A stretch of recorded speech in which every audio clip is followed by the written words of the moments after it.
안녕하세요. 박재현쌤입니다. 오늘은 공무원 한자 필수 기초 특강 세 번째 수업입니다.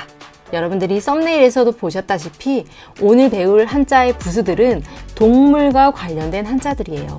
자, 그런데 이 동물과 관련된 한자들은 우리가 일상에서 주로 쓰이는 이음절 한자어의 문제에 나오기보다는 사자성어 문제, 우리 사자성어 문제도 한 문제 나오죠, 여러분? 이 사자성어에 들어가 있는 한자들이 많아요. 그래서 오늘 볼 자료들은 참고 자료에 주로 사자성어 예시들이 있습니다. 기출에 나왔던 사자성어들과 함께 한자를 본다고 생각하시면 됩니다.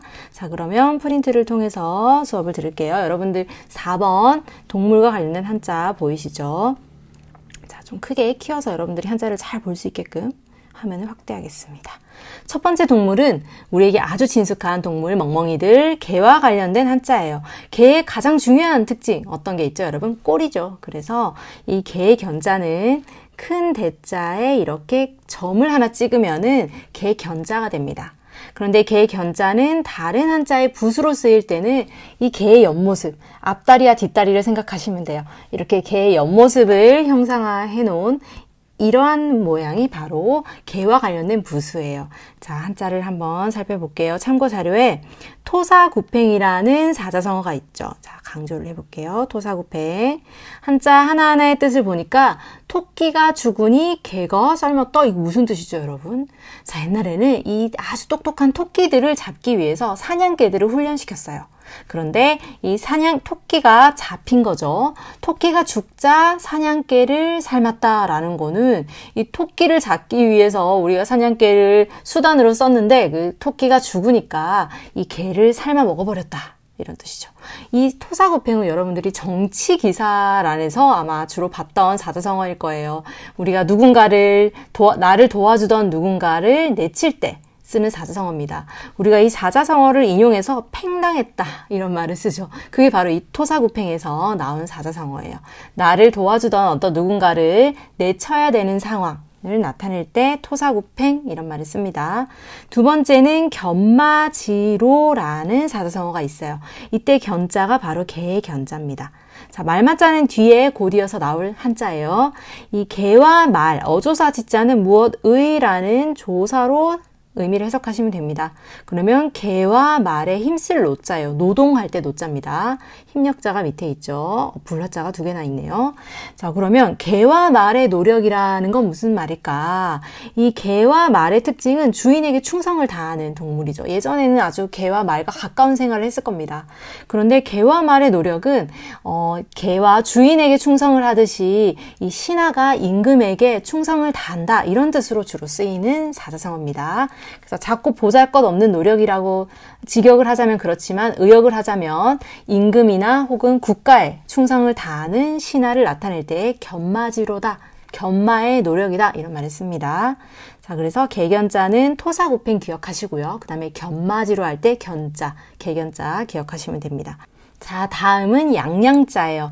양의 중요한 특징은 뭐가 있죠, 여러분? 이게 뿔이 이렇게 두 개 나 있는 모습이 양이죠. 그래서 양의 뿔의 모습을 본따서 이렇게 만든 한자가 바로 양양자입니다. 양양자와 관련된 사자성어는 망양지탄이라는 기출에 나왔던 사자성어가 있어요. 망할 망자인데 이 망하다라는 거는 잃어버리다라는 뜻도 있죠. 망했다라는 뜻과 비슷한 뜻이죠. 양을 잃은 것에 대한 탄식이다. 자, 어조사 지자는 마찬가지로 무엇의입니다. 이 양을 잃어버렸다. 어떤 사람이 여러 개의 갈림길에서 양을 잃어버렸어요. 그런데 양이 어디로 갔는지 알 수가 없습니다.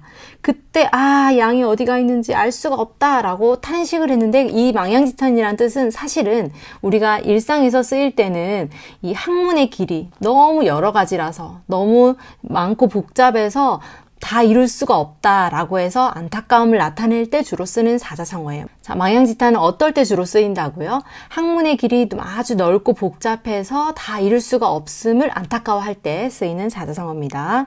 다음은 소우자예요. 자, 우리가 소우자는 일상에서도 많이 쓰죠. 한우할 때.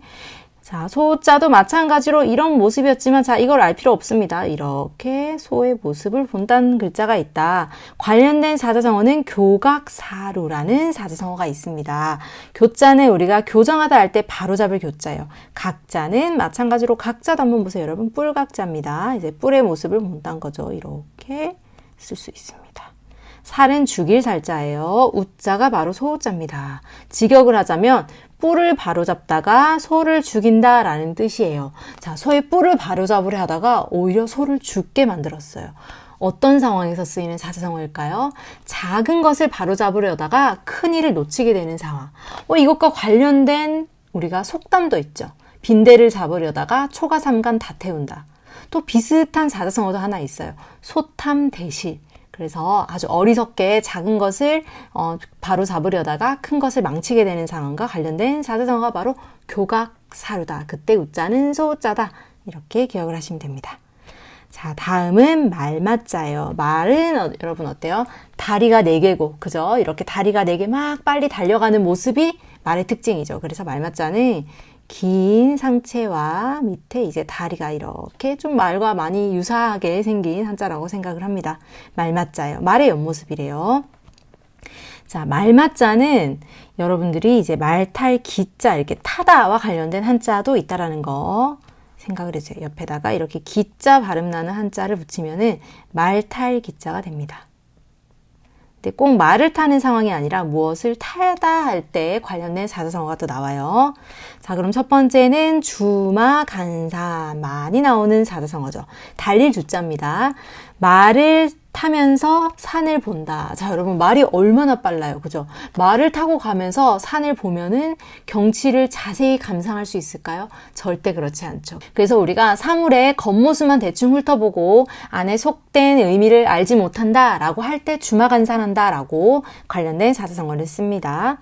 다음은 마이동풍이라는 사자성어가 있어요. 말맞자, 귀자, 역동 바람풍.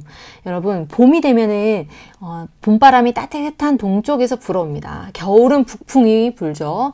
말은 이 따뜻한 동풍이 불어도 말의 귀에는 따뜻한 동풍이 지나가도 알지 못해요. 어떤 상황에서 쓰냐면 누군가가 말귀를 제대로 알아듣지 못하는 그런 상황에서 우리가 마이동풍이다. 누군가의 말을 대충 흘려듣는 그런 사람을 우리가 마이동풍한다 이런 말을 씁니다. 다음은 말탈 기자가 들어가 있는 기호지세라는 사자성어를 한번 살펴볼 거예요. 이때 기자는 말이 이렇게 있는 말탈 기자입니다. 호자는 뒤에 나오는 호랑이 호자를 따로 배울 거예요. 호랑이를 타고 가는 기세. 자, 이거는 뭐 아주 멋있어 보이는 사자성어지만 사실은 그렇지 않습니다. 여러분들이 만약에 호랑이 등에 타서 어디를 간다고 생각해 보세요. 중간에 내리면 어떻게 되죠? 호랑이에게 잡아먹힙니다. 그래서 호랑이를 타고 가는 기세라는 것은 호랑이를 타고 가다가 중간에 내릴 수 없다. 즉 어떤 일을 중도에 포기할 수 없는 상황을 나타낼 때 기호지세라고 해야 됩니다. 여러분 한자 공부 중간에 내리면 안 돼요. 포기하면 안 돼요. 기호지세 해야 됩니다.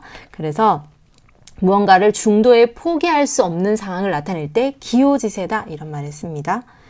자, 다음은 사슴록자입니다. 여러분 사슴을 생각해 보세요. 사슴은 어떤 특징이 있죠? 뿔이 아주 화려하게 나 있는 그런 특징이 있죠. 그래서 한자도 좀 화려하게 생겼어요. 이렇게 뿔이 여러 개 나 있는 모습을 본따서 사슴록자라는 한자가 있습니다. 이 사슴록자는 이 사슴이란 동물이 예전에는 어떤 귀한 잔치에 이렇게 사슴을 선물하기도 하고 했기 때문에 이 경사경자라는 한자에도 이렇게 사슴록자의 위에 부수가 있습니다. 이렇게 나타나는 경사경자가 있어요.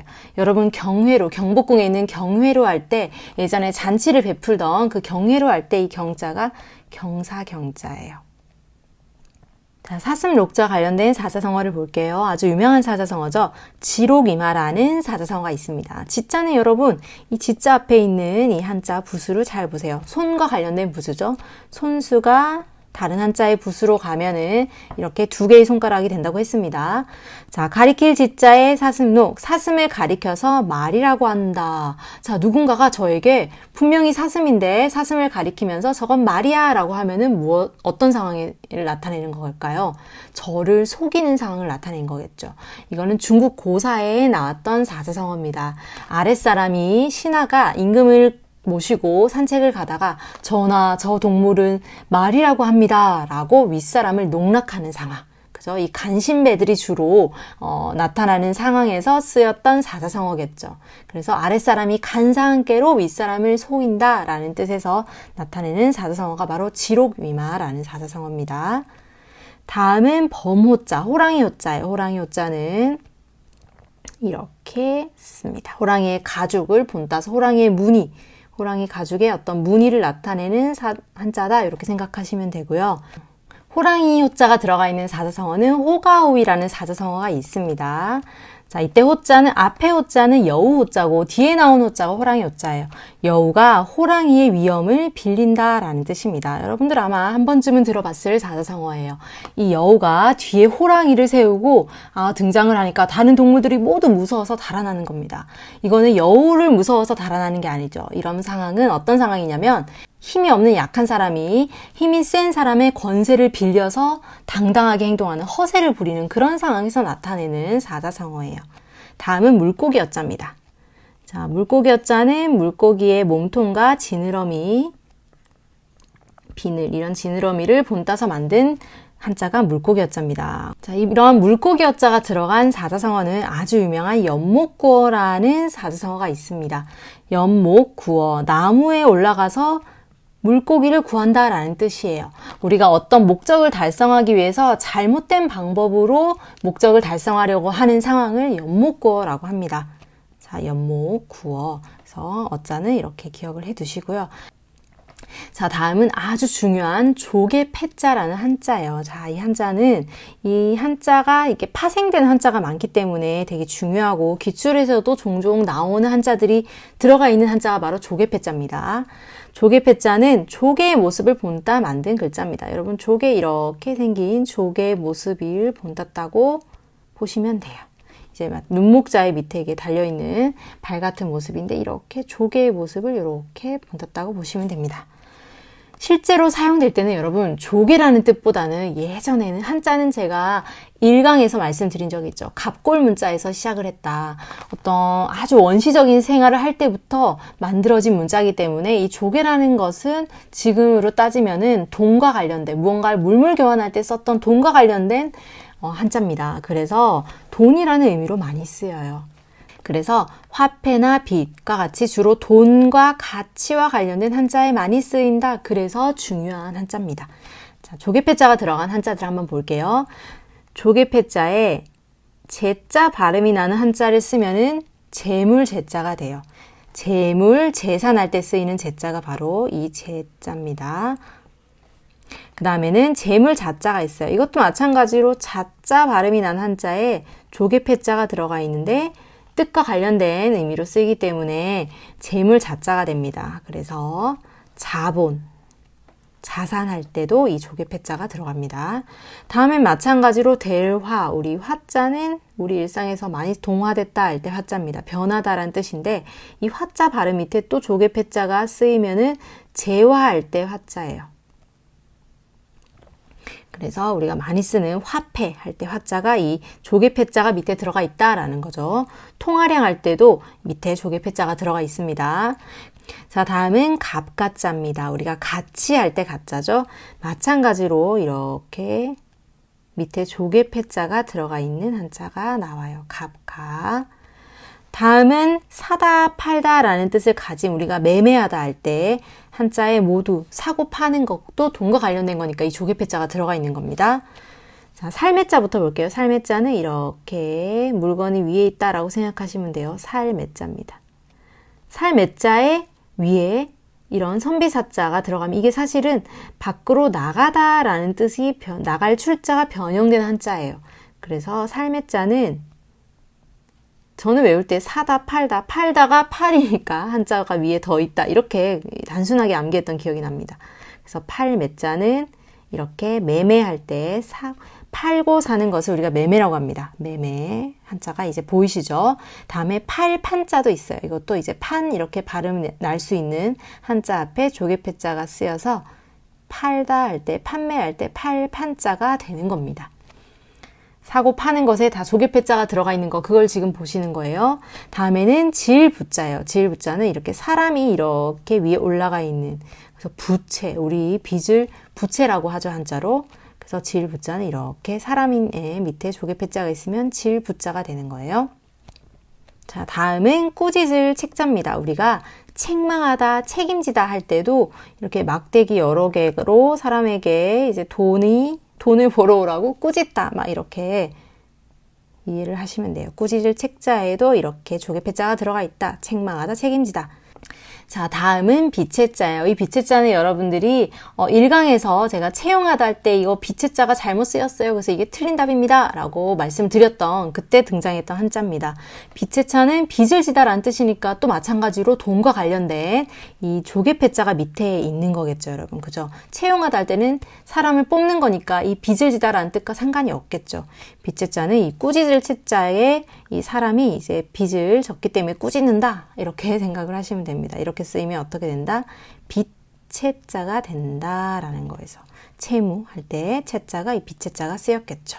중요한 거는 이 조개패와 관련된 한자들은 빚을 지다, 뭐 책임을 지다, 혹은 재물, 재화, 갑 이런 한자들에 많이 들어가 있다라는 겁니다. 그래서 여러분들이 이음절 한자어에서 뜻을 유추할 때도 채용하다 할 때 채자가 빚채자가 아니다.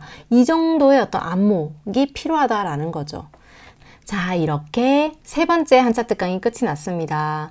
오늘 했던 내용 중에 중요한 것은 이 동물과 관련된 한자들이 사자성어에 주로 많이 들어가 있구나 라는 거 하나 꼭 정리를 해 두시고요.